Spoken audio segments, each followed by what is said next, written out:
After a few days up in the mountains near Tahoe, the first snow of the year arrived. Unexpected, wild, cold, one of the coolest things I'd ever seen. I practically had to force myself to leave, to drive the rest of the way to some friends in Mammoth. At the time I didn't know it, but I was on the verge of a burnout. I'd driven a lot of miles in a short amount of time, and all the rushing around to get my life in order had left me feeling tired, overwhelmed, and in desperate need of a few days of nothingness. So, on this snowy morning, there was a not-so-small part of my brain that secretly wished I could just get stuck, but instead, I pushed myself to go, to drive, to leave the snow behind. Well, I thought I was leaving the snow behind, but honestly, I probably should have checked the weather forecast.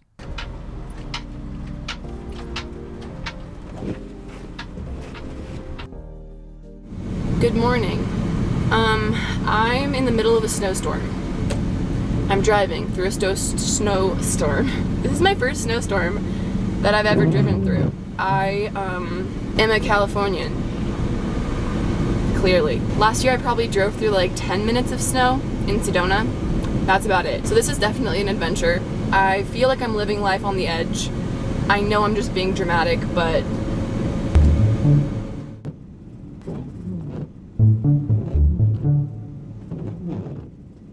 why are people passing big rigs in the snow? This is sketchy.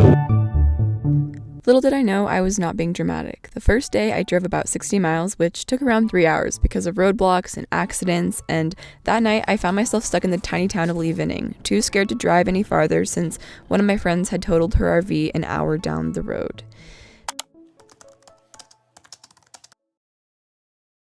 So for 3 days I stayed put, waiting for the roads to clear. I spent an absurd amount of money on $6 cold brew and overpriced diesel for my heater before I finally pushed onwards towards the few people who hadn't been scared off by the storm. I spent the next week meeting new people, which was really awesome, but after 4 days of pretty much full-time friend time, I was feeling a little bit like an introvert who had spent way too much time out in the world.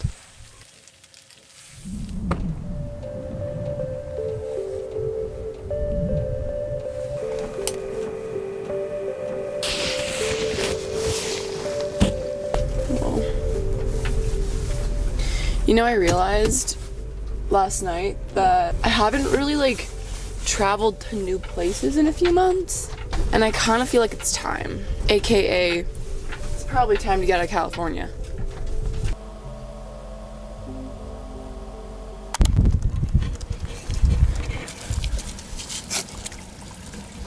Ooh.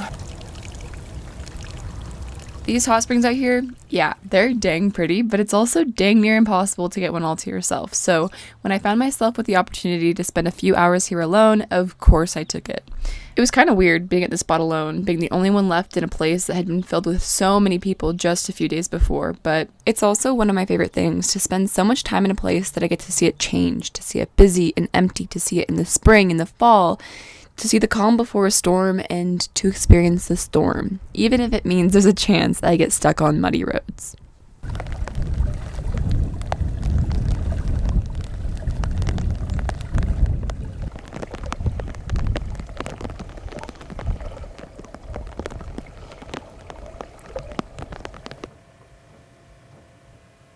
I'm probably gonna tuck in early today. I've had a very long, emotionally exhausting day. I'm feeling really lonely too. I think whenever I hang out with people, you hang out 24/7 for a few days. It's not like you're just hanging out with somebody for a couple of hours and then going back to being alone. You really integrate your life with people. And so when people split off and you go to your different directions again, it's really hard to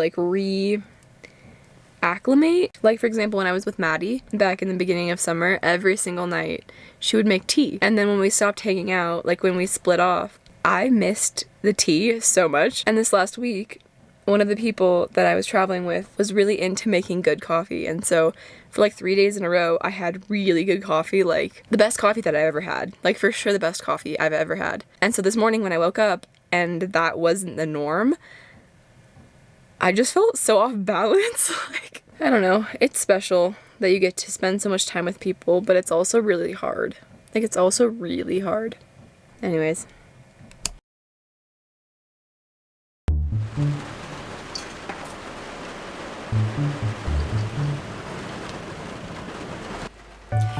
Finn and I are stuck in Mammoth. I have a package coming one of these days. I'm pretty sure that USPS is backed up or something because the package was supposed to come last week. I am going a little bit stir crazy. We've been here for 2 weeks as of tomorrow, and although I enjoy staying places for a while, 2 weeks is a bit much.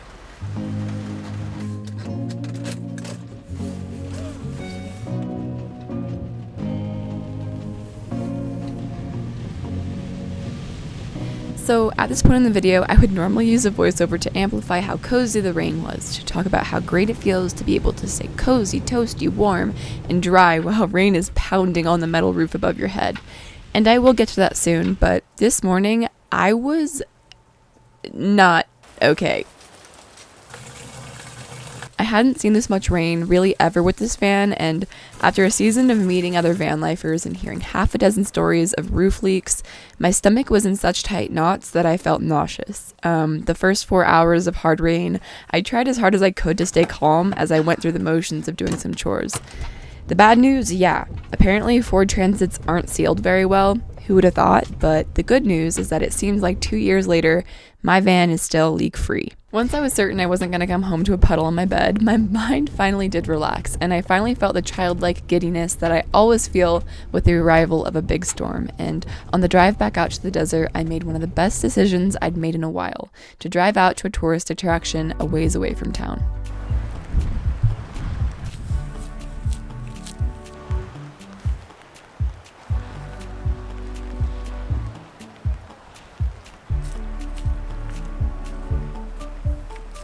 Hot Creek, a uniquely beautiful and ever-changing landscape, is the result of a 700,000-year-old volcanic explosion. This is a place where Earth releases internal pressure, heat, and natural substances, some of which are toxic to us. 14 people have lost their lives or been seriously burned in Hot Creek since 1968. Many more have been injured.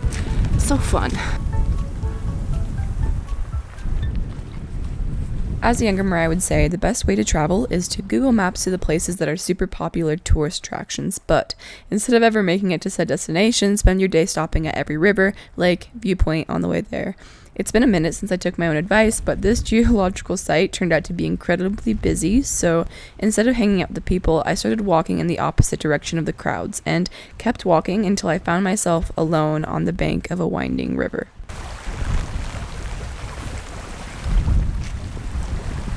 I cannot tell you how badly I needed this. I have been staying in a place with so many people. It's been amazing, but I haven't gotten any time to myself. I think I thought that I was going to be able to be more alone than I've been. And that is something that I have always struggled with the van life. Like finding places that don't have anybody.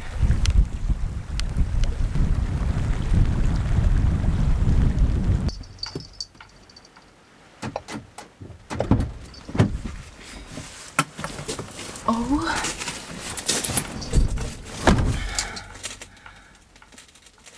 That was one of the best things that I have ever chosen to do.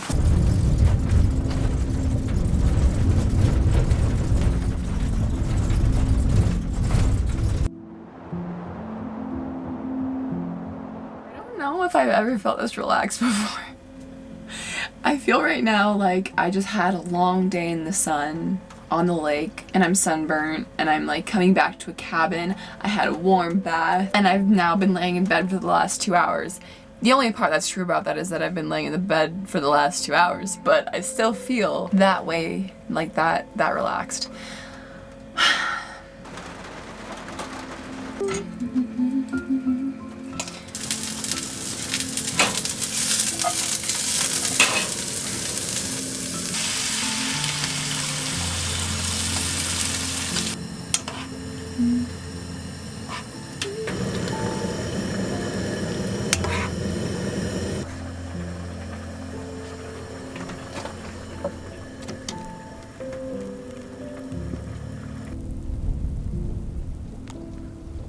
Denny, come on, go potty, come on.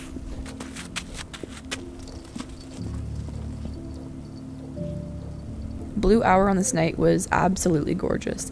The Sierras blanketed in heavy clouds, nobody around for miles, Finn running around in the rain, getting muddy as all heck, as he should, It's as special as it is frustrating, spending 2 weeks in an area. I definitely wouldn't have stayed so long if I weren't waiting for a package, and, although that package never ended up coming, I'm grateful I was forced to stay put for a minute. Like I said earlier, in the meadow near Tahoe, I was aching for a reason to stay put for a week, and my wish was granted.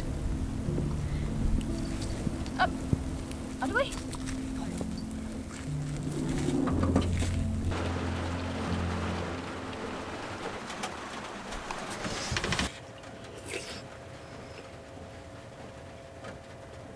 I cannot believe how much it's raining. This is amazing. Now the only downside to a whole rainy weekend is how humid it is in here. Like, it's humid. And I don't really know how to fix that. It's just moist. I hate that word, but it's moist.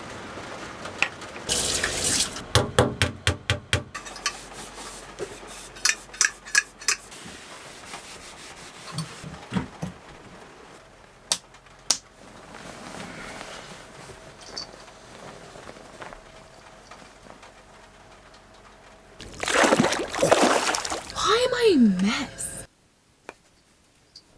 I just spilled my coffee everywhere. We're gonna pretend that I didn't, though. Californians are dramatic. What was that noise? Good soup.